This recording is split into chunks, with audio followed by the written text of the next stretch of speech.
Strats again, and today guys, I'm here to do another anime review. As the main review is to Rewrite episode 2 guys. So let's get into it. So yes, the anime did surpass me when I was reading the visual novel. But one thing I could say, it has not fully surpassed me because I've done some research. Like I put from other YouTubers and other anime fans of Rewrite. And Rewrite is actually taking an alternate route. Like a route that was never in the visual novel to begin with. This route is focused actually on the ghost girl. Which I'm surprised there was not a route for her, even though she's one of the main aspects of the series. I'm actually surprised about this. But yeah, so I can now see why we see the ghost girl more quicker than we do in the visual novel. Because in the visual novel we don't see her face. Literally, we don't see her face. So, but in the anime we do instantly, so I can see now why. So after learning about this alternate route thing that they're going to do, I cannot fully judge it by the proper visual novel standards, even though I have been playing the visual novel alongside watching the anime. So, but they do keep some of the elements we need from the visual novel from the anime. Now, I actually caught that a bit from the anime and the visual novel, but the anime is still a bit more ahead of me. So let's get how this works out in this episode. In this episode, it starts with Kotaro after finding the president of the cultural club. She pretty much talks to him about his questionnaire, and we found out that I knew this from the visual novel. This is one of the points I found from the visual novel. And that it talks about that joining the Ultra Club. Of course, if you want to be protected and stuff by these Shinigami he gave her, you need to join the Ultra Club and actually learn more about what's going on. Now, one thing we find about with these Shinigami is that they're supposed to protect him from this ghost girl. Now, one thing also that kept from the visual novel is the paperclip thing. Now, of course, in the visual novel, she explains more about the paperclip than she does in the anime, but the paperclip does have some use to it. It enhances the Shinigami's powers somehow. It says that in the visual novel, but in the anime, it just cut that a little bit out. But I feel like, in a way, it was a bit of a joke and not really the truth when the visual novel put it, but anyway, scratch from that. Now after Kotaro got back home with the Shinigami after joining the Ultra Club, he went to bed, and of course the Shinigami ended working somewhat because the Shinigami contacted him when he was in his dreams. And I'm still worried about that scene. Now, it could be a fake or it could be a real dream to a Shinigami, but again, we don't know. It's possibly more likely true because we're already proving that this series has supernatural. Because first off, remember guys, last episode about that battle between those like CGI monsters and the ghost girl. I've got one thing to say about that. That is actually anime fucking original. Like, it is focusing on an additional route, so it makes sense. So that is definitely nowhere in the visual novel. At least when it comes to visual novels, you should really start an anime the way the visual novel does it. And go to the alternate route when it does go to that alternate route. Like, literally, when you choose the route, the point in the anime when you're never choosing the route. When you get to the point when you have to choose the route, that's when you can change the scenes over, you can change bits of it over. But no, the anime done it a bit more abruptly. Now, after the Shinigami somewhat worked in a weird way, because first up the ghost who came in. Now the reason, in the visual novel we find out the Shinigami called Toko. I think that's the Shinigami's name, Tomoko. She was ripped up after defeating this somewhat ghost to defend Kotaro. And it got ripped up. And yeah, I can see why, because the ghost girl does like biting things, and she pretty much pretty much was eating the shinigami and paper, and then she spit it out. And I think what made her give up in the end, in that point, was because the taste of the paper she didn't like. She just like some strange fucking. Well, we can tell she's a bit not right in the head. She doesn't understand human logic. The breasts, like the breasts. I'm not going to that. I'm not going to that. So pretty much, well, I can just tell you, breasts are involved. Pervicultural. But anyway, from that, and then the second time she comes over, the Shinigami comes to attack her again. She actually decides to reflect it because he knows how to make trouble. But it's so weird. That again worked because he farted.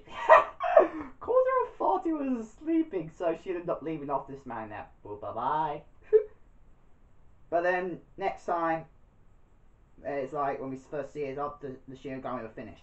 Like he had no more Shinigami. Now, what else we do find in this episode is the president or the witch of the Optical Club. We feel like she's only there because she already wanted the club room, and the only way she can get in the club is she becomes the president of the Optical Club. So, yeah, I think you can tell why. She doesn't really believe in this sort of stuff. So to get properly Kotaro to properly help him, Kotaro decides to show her the proof of supernatural phenomenon. So he forms a group with friends, which we end up meeting in this episode. Now, one thing we do see from mainly I know from the visual novel is that Suzuka and the teacher. Oh my god, that looks so. I like that scene actually. It's so cute. And, like the teacher go, wee, wee,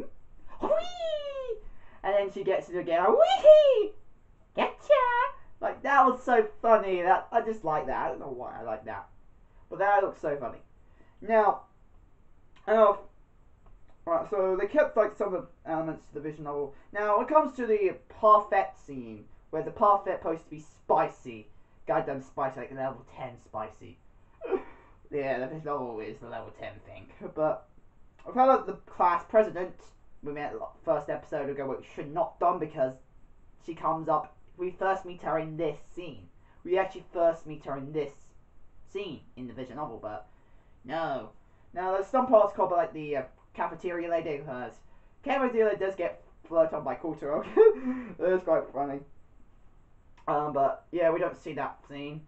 But the parfait thing does happen, which we found out she can tolerate high spicy food. Now, what's the difference between the visual novel and the anime when it comes to this part of the scene is that in the visual novel she actually finished the parfait, didn't see any effect, and Kotaro's like, what the? And then he goes to lick the parfait bottle to check how did she not react. In the anime, she only able to eat half of it before he take it and eat the other half. Which again, in a way, both ends in Japan they find that as okay. I might find it a bit disturbing when it comes to the licking it when it's empty, so I can fully understand that. But when he's when he's actually probably eating it, like properly eating it, like I don't see the appeal why they get Japanese people get nervous when it comes to sharing some foods. You can accuse him for taking out permission, but actually getting back to he actually done it.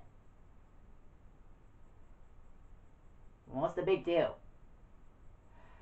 Now, I had done my research about they do find it embarrassing there, which again I understand because I get the indirect kiss because really there is saliva on that food in particular, so and technically it's your own saliva, so if someone else gets that saliva, technically you're giving somewhat of an indirect kiss, so I can see why, but it's not too big of a deal. Like, it's not so bad. It comes with drinks as well. The way we do it, we just wipe it. We just wipe, of course, the liquid itself might be a bit problem, but like, we just wipe the can or wipe the bottle cap or anything and then drink it. even if someone else needs it, so it's not such a big deal, but most people find it embarrassing, so no joke. Now, the cast president, she's a tsundere, if you guys did not know, so we're going to have a tsundere jokes. Now, this is when it goes now, this is the point when it goes diverse from what I know from the visual novel. In the visual novel, actually, the visual novel, we find out, this the visual novel part where actually we do find out that the cast the president of the cultural club did not really understand, doesn't fully believe in supernatural, so she again asked all to form a group, and then the film, the group thing, that was actually again point I have not looked up to in the visual novel. Now, it's quite funny how the groups got formed and everything, so yeah, it was quite funny how everybody just showed up, and especially Ultari, which is surprisingly, because I would expect Ultari to maybe join a bit more mysteriously than she did in this episode, so I wouldn't know that. They made it more, when we first saw her in that room, mysteriously with the president, school class, the president, I thought we were going to make her more mysteriously than they did in this episode, but okay, I take it, not too big of a deal. But, yeah, and also when the class president comes in, because Suzuka, the little blonde girl, the eye patch, she is friends with the class president, so, yeah. That seems quite funny as well when Kotaro was, because Suzuka, she's a bit of a dance girl. She's a bit of a dance, she will pretty much, if you say something to her, in this case, she will more likely say because of Kotaro, but when Kotaro said something to her, like, pretty much said, because I'm in love, because I'm in love with him, pretty much, that kind of thing. She said it in the phone when she was talking to the class president, so, yeah, she is a dance girl, and he was about to tell her it was a joke, and then, well, the class president hugged her, and then she comes starving in, and, you know, try to beat up Kotaro, but then, she did beat up Kotaro, but then Suzuka told her, oh, don't worry, it's a joke, it was not real, and then, okay, and then, you know, she decided to join the Ultra Club, then she decided to join the group because, yeah, obviously, because she wants to protect Suzuka and the other girls, because she finds out that Kotaro, he's doing this because he wants to grab some breast. This is where the breast thing comes in, so yeah, I'm not going more into that, so, but yeah, that's all we're going to talk about the main episode now. Animation quality of this episode, decent, like there was nothing really needed, because mostly, it is pretty much, it's all of this episode was pretty much still frame, nothing really need to do about. Animation looked pretty decent, not too bad, so not too good, not too bad, it's pretty good. So yeah, and that's what I've got to say. Anyway guys, that's my anime review to Rewrite episode 2. Hope you guys like it. Become one of any fans today. If you guys want to send a fan mail, go to my description down below. My address is there, and yeah, hope you guys like it. Comment, like, and subscribe, and I see you guys later. Bye guys!